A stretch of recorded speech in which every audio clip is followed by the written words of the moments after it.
আজকে আমি মূলা ভাজি করব, সেজন্য প্রথমেই কড়াইতে তেল গরম হতে দিলাম আর তার ভিতরে দিয়ে দিচ্ছি পেঁয়াজ রসুন কুচি, কাঁচামরিচ কুচি।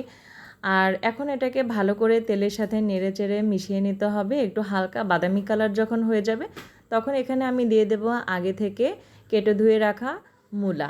একদম চিকন চিকন করে মূলাগুলোকে কেটেছি আর এখন এই মূলাগুলোকে এই বাগারের ভিতরে দিয়ে দেব। অনেকে কিন্তু আগে মূলাটাকে সিদ্ধ করে তারপরে বাগার দেয়, কিন্তু আমার কাছে মনে হয় আগে বাগার দিয়ে তারপর মূলাটা দিয়ে একসাথে এটাকে ঢেকে ঢেকে রান্না করলে এটা খেতে বেশি ভালো লাগে। এই যে দেখেন, এখন এখানে আমি এই যে আগে থেকে ধুয়ে পানি ছেঁকে রাখা মূলাটাকে এখানে দিয়ে দিচ্ছি।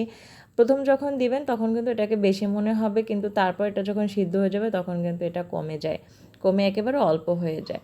তো এখন এটাকে আমি ঢাকনা দিয়ে ঢেকে রাখবো। তার আগে লবণ দেব আর পরিমাণ মতো হলুদ দিয়ে দেব।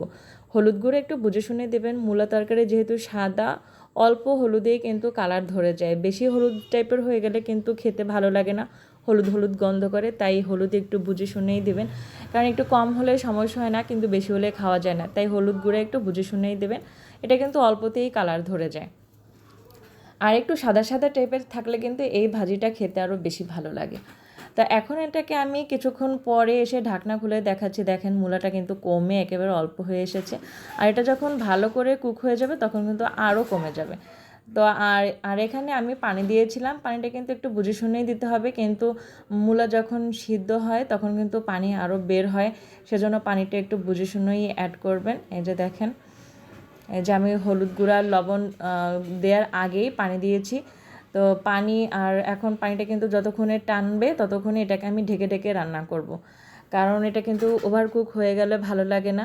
তাই এটাকে এখন আমি এই যে দেখেন একটু পরে দেখাচ্ছি, এটা কিন্তু অনেকটাই কুক হয়ে এসেছে। আর এখন এখানে আমি দিয়ে দেব ধনিয়া পাতা কুচি। ধনিয়া পাতা কুচি দেওয়ার কারণে কিন্তু এই মূলাটা ভাজি থেকে খুব সুন্দর একটা ঘ্রাণ আসবে। এটা আমরা সবাই জানি যে ধনিয়া পাতা দিলে সব কিছুর টেস্ট অনেক বেশি ভালো আসে, সুন্দর একটা ঘ্রাণ আসে। এই যে দেখেন, আর এখন এই যে ধনিয়া পাতাটা দিয়ে দিচ্ছি। আর এখন এটাকে আমি ভালো করে মিশিয়ে দেব, তারপর ঢাকনা দিয়ে ঢেকে ঢেকে এটাকে ভাজি করে নেব। এই যে তবে একটু পরপর কিন্তু এটাকে নাড়া দিতে হবে, তা না হলে কিন্তু নিচ থেকে আবার পোড়া লেগে যেতে পারে। এই যে দেখেন, এটাকে আমি ভালো করে নেড়ে চেড়ে দিচ্ছি। এই যে দেখেন, আর এখন এটাকে আমি একদম ঢাকনা দিয়ে ঢেকে ঢেকে শেষ পর্যন্ত রান্না করব, কারণ বেশি পানি হলে কিন্তু মূলাটা বেশি সিদ্ধ হয়ে গেলে ভালো লাগে না, আর অল্প সিদ্ধ হলেও কিন্তু খেতে ভালো লাগে না। আর তবে চেষ্টা করবেন মূলা ভাজি করার সময় তেলটা একটু বেশি দিতে, কারণ তেল একটু বেশি না হলে কিন্তু এই ভাজিটা খেতে ভালো লাগে না। সামান্য একটু তেলচা তেলচা থাকবে, সেটা খেতে কিন্তু বেশি ভালো লাগে। তো কিছুক্ষণ বাদে দেখেন এটার কালার কেমন হয়ে এসেছে, আর একদম শুকিয়ে ফেলেছি।